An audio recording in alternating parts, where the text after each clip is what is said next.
امریکہ میں قید عافیہ صدیقی کے لیے بہترین وکلا کی خدمات حاصل کر لی ہیں جو ان کے مقدمات لڑیں گے۔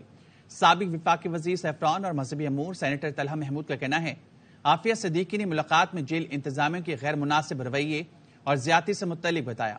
ان پر جھوٹا کیس بنایا گیا، حالانکہ یہ ان کی حراست میں پہلے سے تھی۔ یاوا نیوز کو خصوصی انٹرویو میں طلحہ محمود کا کہنا تھا نالائقی اور کرپشن کی وجہ سے ہم سیاسی طور پر پیچھے چلے گئے۔ ملک میں کرپشن کا بازار گرم ہے۔ اتحادی حکومت کی کارکردگی اطمینان بخش نہیں تھی۔ بانی پی ٹی آئی کے خلاف عدم اعتماد کی بھی کوئی ضرورت نہیں تھی۔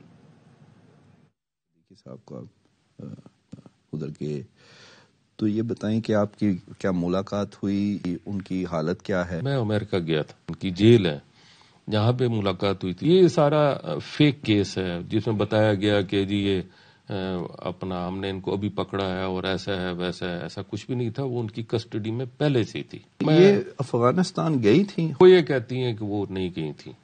اچھا، ان کو اٹھایا گیا سم تھنگ پاکستان سے میرے خیال سے، چونکہ وہ پاکستان میں کراچی میں رہتی تھی۔ جرم جو ہے بقول ان کے افغانستان میں ہوا ہے، سزا کہاں سنائی جا رہی ہے؟ امریکہ میں۔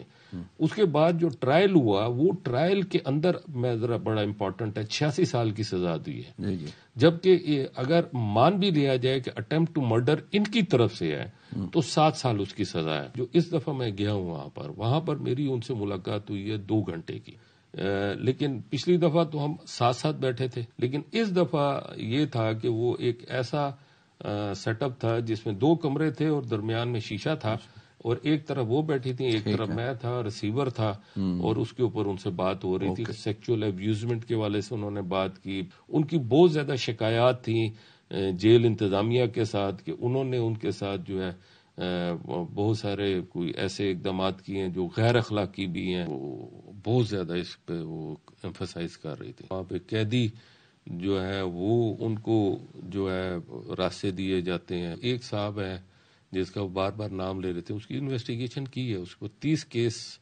جو ہے ان کے علاوہ بھی جو ہے وہ ان کے اوپر الزامات ہیں جس میں سے 9 ثابت ہو چکے ہیں، اور وہ ڈیوٹی کر رہا ہے وہاں پہ۔ کیا نام ہے اس کا؟ جے ریبن کو اس طریقے سے نام ہے، لکھے ہوئے ہیں میرے پاس۔ یاد ہے جب وہ بیٹے کو برآمد کیا تھا، اس بیٹے کے جو پیر تھے نا وہ اس طرح تھے، زنجیر میں باندھ کے رکھے تھے۔ چھوٹا سا بچہ ہے، کامن سینس کی بات ہے، بچوں کو تو لوگ سیو کرتے ہیں، وہ بچوں کو لے کے جاتا ہے جنگ لڑنے کے لیے۔ اب سٹیٹس کیا ہے؟ اب بریک تھرو ہو چکا ہے۔ ایک تو اس کے اندر جو ہمارے لائر ہیں وہ ہم نے UK سے کی ہیں، تو اس میں 2-3 کیس بن رہے ہیں۔ ایک کیس جو ہے وہ ری اوپن کا زیادتیاں ہوئی ہیں، ڈیفنس نہیں ہوا صحیح ان کی طرف سے۔ ہم سیاسی طور پہ بہت ہی پیچھے چلے گئے۔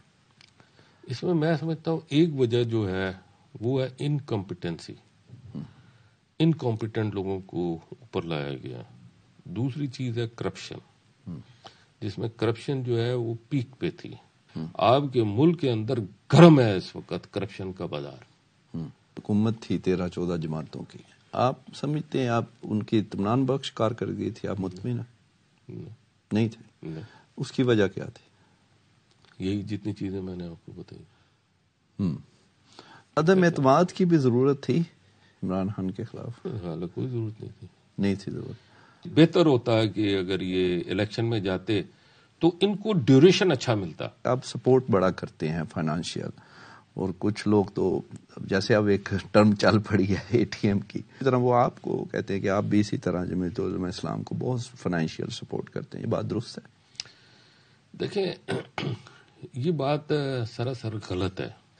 پارٹیوں کو فنڈز کی ضرورت ہوتی ہے، جیسے فار ایگزامپل کوئی جلسہ ہے، کوئی اور کوئی پروگرام ہے، تو وہ کیسے ہوگا؟ تو اس میں یہ ہے کہ کوئی کنٹریبیوشن، یہ تو جماعت ہے بہت بڑی اور بڑی مضبوط قسم کی جماعت ہے، سب کا ایک اکٹھا ہی ہوتا ہے۔